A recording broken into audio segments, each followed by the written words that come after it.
The content shared on the Brain Scrub podcast is for entertainment, personal reflection, and general information only. The views expressed by the host and guest are based on personal experiences and opinions and may not reflect scientific research or professional advice. This podcast is not a substitute for medical, psychological, or therapeutic guidance. If you are seeking support for your mental health or well-being, please consult a qualified professional. By listening, you acknowledge that any actions you take based on the ideas discussed are your own responsibility.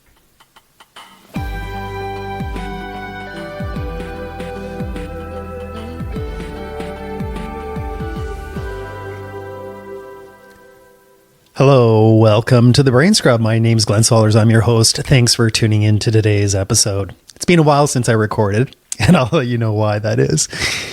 About 1 month ago, my wife and I were on this farm, and it was a tourist attraction. We had to put on these funny red slippers with holes all over them and then sit on this wooden bench. Didn't know what was going to happen.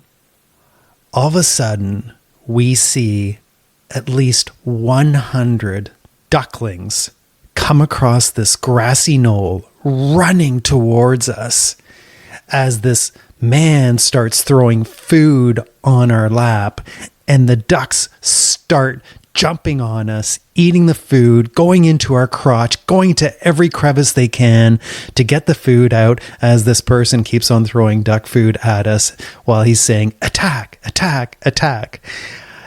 It was the funniest experience I've ever had. And what I got from this experience, I couldn't stop laughing. I was videotaping it, is how if we cannot trust what's going on in our world, for me, I need to control things.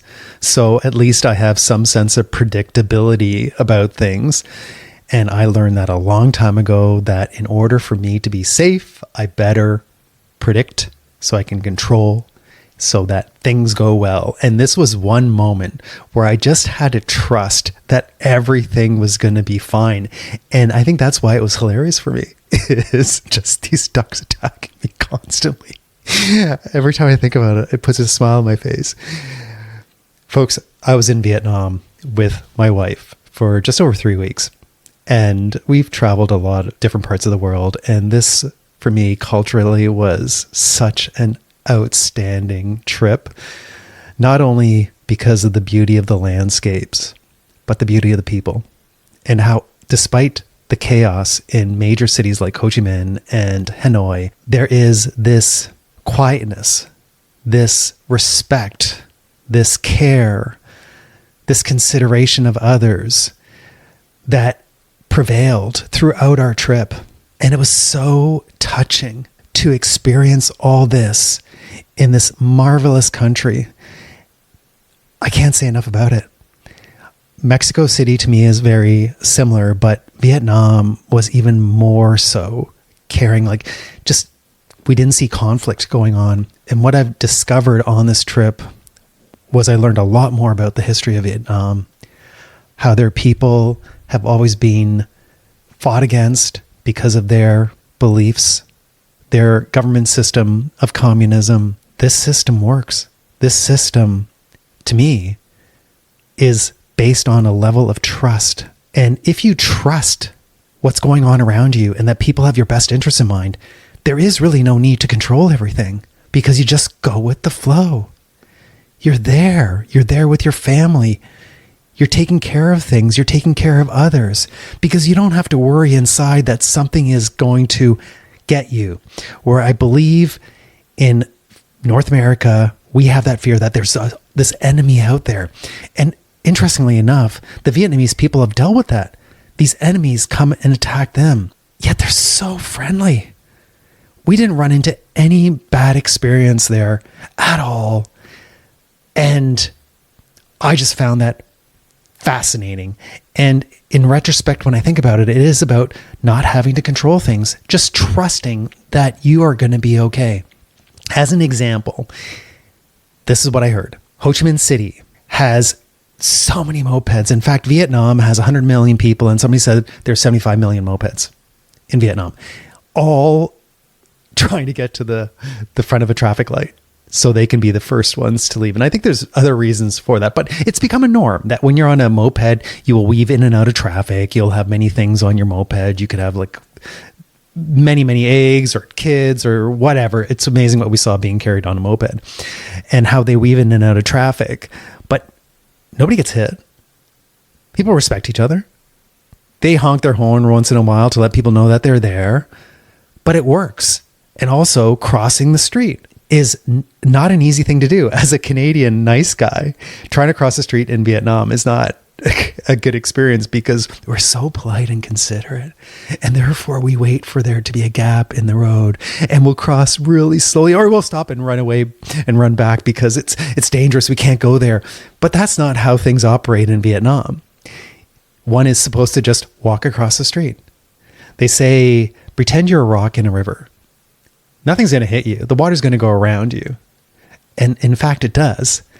So it was a great lesson in how to just let go and remove this sense of needing to control things. There's so many examples I could share. Another one is we stayed at homestays in Vietnam, which I'd highly recommend if you ever go to Vietnam. Yeah, hotels are great, but the homestays were such a great experience because it really gave us a understanding a bit more about the people, the culture. And homestays are run by families. And they're not always there in the lobby. They have things to do. They're taking care of their accommodations and stuff like that. But when we wanted to check out early, which we had to do on many occasions, they just said, leave your luggage sitting here in this open space in the lobby, rather than locking it behind some sort of door to protect it. That was interesting for me to let go of that because I've had things stolen before. So I have this worry, this anxiety that if I do that, something might be taken. And there was one place, Dalat, where we had to do this, where I saw this person coming into the hotel after we left our bags there, and I was worried that they might take our luggage or go through our stuff. And it was sitting in my mind. And I think life is like this a lot, where we don't necessarily trust things. So it sits on the mind. I wonder if they're going to do this. I wonder if this is going to happen. I wonder. And we have all these expectations where if I was in an environment where I didn't have to wonder about that, I could eliminate much of my negative self-talk or my worry that I have about somebody not having my best interests in mind. We came back that evening. Everything was there. It was completely fine. People leave keys in their moped. They don't lock their bikes up in fear that somebody's going to take it. They just don't do things that are disrespectful to other people. The care that people have about others is tremendous. How people are treated, even though it might be a bit of a chaotic environment, this deep consideration for others, and not just me, goes a long way. And that was throughout Vietnam. How happy people were, how people waved to us when we're riding our bicycles by. Outstanding. There was an example where we were in Hanoi and my wife and I were having a coffee at this cafe, because Vietnamese coffee is fantastic. I loved it, but there's a lot of sugar in it. They use a lot of condensed milk. So, wow, I think I was on a bit of a sugar high as I was there. And that's why I probably didn't sleep that well almost every night. We're sitting there and this girl, who must have been no older than 10, turned to my wife and I and said, "Can I give you a donut?" And she didn't speak English, but she offered us this donut. And my wife took one. I didn't, because I'm not a big donut eater. And so she was eating the donut. And then I said, "Why don't you talk to her through Google Translate?" So my wife did. Ended up having a conversation with this little girl, and her dad was sitting beside her.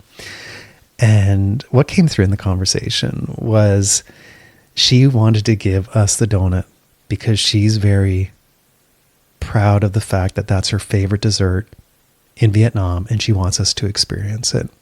I was so touched by that, by this giving of what you have, because you have this pride and this confidence in who you are as a people and a society. The message I'm trying to send here is, first of all, if you ever have a chance to experience Vietnam, do it. It is a very affordable place to go, but it is also a demonstration of how our system of government, our way of being in North America, in Europe, isn't the best way. Every country has different circumstances they deal with. And we can say, oh my gosh, capitalism is the best system out there. But what capitalism also means to me is that I have worry. I don't know what's going to happen. There's no predictability. People don't necessarily trust each other. There's more of an about me thinking versus about we thinking. Where I went to Vietnam, it was very opposite to that, where people cared deeply about people, where they took care of each other, where they were happy, where everybody was fed, where despite the chaos in certain areas, such as traffic lights or streets or markets, it works. Didn't see anybody yelling at each other. Didn't see anybody upset. They just live their life. They care deeply about others and about themselves and take care of what they have. There was one place we went to, Pu Luang, which is an area higher up in the mountains, surrounded by terraced rice fields. It is the most beautiful place I've ever seen. It was so green. Things were taken care of. People were so happy. I was walking down the street once and this guy noticed that I was looking at his tree, which had some sort of strange, for me, fruit on it. I didn't know what it was. So I managed to cobble up a few words and go to my Google Translate and ask what kind of fruit it was. He let me know. And then this old man came down to me and gave me the fruit and said, try it. How often would we experience that where we live? This giving without any expectation of return. This sharing what you're proud of. Sharing your culture. Giving you just too much food to eat to make sure that you have had enough to eat. I was so touched by everything that transpired in Vietnam. In terms of the adventures we had, it was also outstanding. The guides were always joking around. The people at the hotels were funny. The service people were funny. Like, it's just the lighter side of life. And if we can all start building a society together, if we can stop reprimanding others for their way of running their countries and just see the benefits of other systems of government in other countries. The message for me is, out of this trip, that I need to start letting go. I need to stop trying to control things. To not have certain expectations of others. To just let go. And if I can let go, I will be laughing and having so much fun, like I did with the ducks attacking me. Too often, I worry too much about what other people think. I worry that somebody's going to be against me or steal from me. And yeah, that's natural and normal in our country to do so. But can you imagine if that didn't exist? Now, I think we have a long way to go in North America. There is a lot of greed out there, a lot of us versus them that may never repair itself. But if we can create this in our community where we're there to support one another, where I can trust that others have my best interests in mind, at least for that space, I can control that.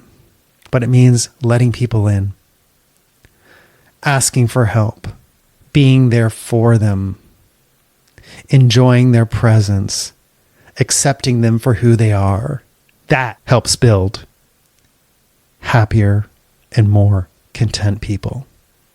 Trust is so important. Thanks for listening.